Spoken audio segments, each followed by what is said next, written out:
An alien satellite is in retrograde orbit around Earth. There are at least 100,000 satellites circling the Earth, not to mention the garbage in space, to super-advanced probes communicating signals back to Earth.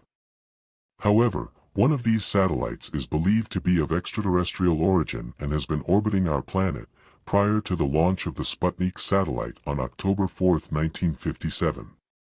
This mystifying satellite is known as the Black Knight satellite, purported to be of alien origin and concealed by NASA for over 60 years. Most manufactured satellites circle in prograde, because of the simplicity and eco-friendliness of utilizing the world's regular gravitational force. The Black Knight circles in retrograde, adding another interesting quality to this satellite's mystique. However, is it really an alien satellite keeping surveillance on our planet, or just a thermal space blanket as NASA has guaranteed with photographed proof? Nikola Tesla and the Black Knight satellite. As of late, a progression of quick radio blasts was obtained by Stephen Hawking's breakthrough LISTEN initiative, which some have estimated could be coming from the technology of a high-level, extraterrestrial species. This isn't the first time a researcher received signals from the universe and assumed it to be of alien origin.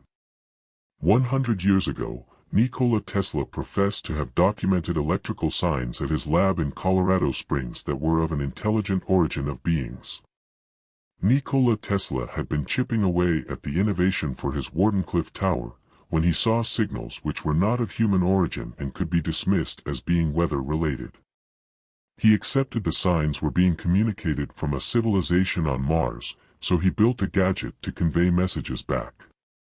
Nikola Tesla was seemingly the most knowledgeable in radio transmission at that point, having spearheaded the innovation, so it's difficult to envision he would have been confounded by any natural deterrent. Nobody knows precisely what those signs were, yet some accept they might have been a transmission from the Black Knight satellite. After Tesla's reception, a novice radio administrator in Norway named Jorgen Hulse recorded transmissions called long-delayed echoes, or LDEs. A Stanford teacher, Ron Bracewell, proposed the possibility that these reverberations were the result of an alien satellite gathering radio transmissions from Earth and rebroadcasting them back, in a postponed few seconds. Some estimate that the Black Knight could be this hypothetical transmitter, known as a Bracewell test. In the 1970s, a man named Duncan Lunnan reconsidered and inspected these LDEs, finding that they were extremely strong for just excessive repeated radio transmissions from Earth. Lunnan said he deciphered the signs and, shockingly, tracked down a guide of Epsilon Boötis, a parallel star in the Boötes system. In spite of the fact that Lunnan could do without his understanding of the LDEs related to the conspiracy enveloping the Black Knight, there are similarities in nature and timeliness. Is the Black Knight satellite real? In 1954, a couple of news stories claimed the U.S. Air Force had found 2 satellites circling the Earth. With the principal man-made satellite, Sputnik, not launching for an additional 3 years, the disclosure was astonishing. Yet, the Air Force was not by any means the only government branch to see the satellites. The Venezuelan Communications Ministry also observed them a couple of years after the fact while following the Sputnik satellite. The Venezuelan Communications Ministry noticed that these satellites were moving from east to west, in a retrograde circle. Besides the way that there were a couple of artificial satellites in orbit at that point, none would have been in retrograde orbit. In 1954, Donald Keyhoe guaranteed a satellite was found circling Earth. Keyhoe was initially a marine maritime pilot who later turned into the most conspicuous name in ufology, laying out the National Investigations Committee on Aerial Phenomena, or NICAP. Keyhoe's case was covered by the San Francisco Examiner and St. Louis Post-Dispatch. As per the articles, Keyhoe said that the Secretary of the Air Force, Harold Talbot, knew about the satellites and had even seen a gleaming, circle-formed object overhead. However, Talbot excused these cases.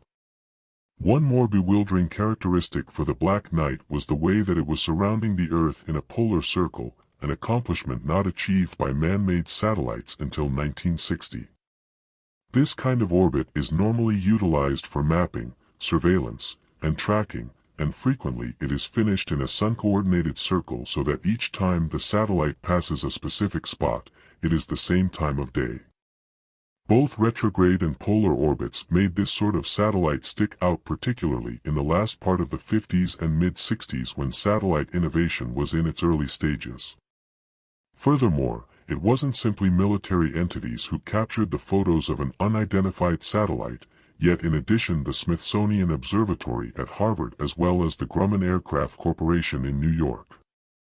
In any case, the account of the Black Knight gets significantly more odd with the French Space Commission's perception of the satellite while Jacques Vallée was on staff. Regardless of energy and interest by Vallée and his partners, a senior colleague strangely erased their imaging of the satellite.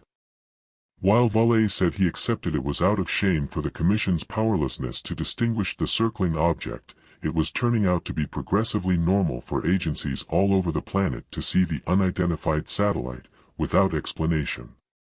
NASA's Black Knight satellite explanation. There are a few pictures circulating the web of what is believed to be the Black Knight. These photos, as per NASA, are pictures of a thermal cover dropped during a spacewalk or during an extravehicular action on the ISS of some sort or another. During this undertaking, one astronaut allegedly completed his main goal early and was approached to cover the space station's trunnion pins with thermal covers. The astronaut was approached to finish this as a free-floating undertaking, in spite of not having the cover appropriately connected, definitely forgetting about it as it floated off. At the point when asked later which pin he lost the cover to, he said he was unable to recollect and that he was excessively angry with himself to consider it. NASA keeps up with the photos. The vast majority highlight as proof of the Black Knight are pictures of this thermal cover. There is likewise a video of the astronauts inside the space station recording and photoing the cover as it floats off. It's not at all impossible that NASA's claims are valid. There are a lot of similarities between the thermal blanket and the pictures accepted to be the Black Knight. There aren't, in any case, adequate explanations of sightings and documentation of the satellite from the 1950s and 60s by government and scientific organizations. In 1963, while circling Earth, astronaut Gordon Cooper detailed seeing a glowing green light in front of his Mercury 9 module. He announced it to the Australian Space Command, who had the chance to track it.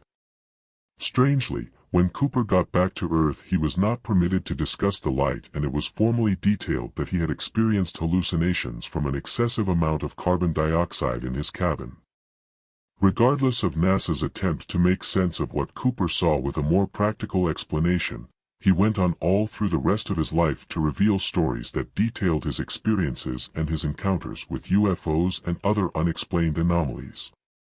He frequently talked about attempted government cover-ups concerning UFOs and unexplained activity, so it may very well be likely he saw the Black Knight, understanding its existence was purposely being kept from being publicized.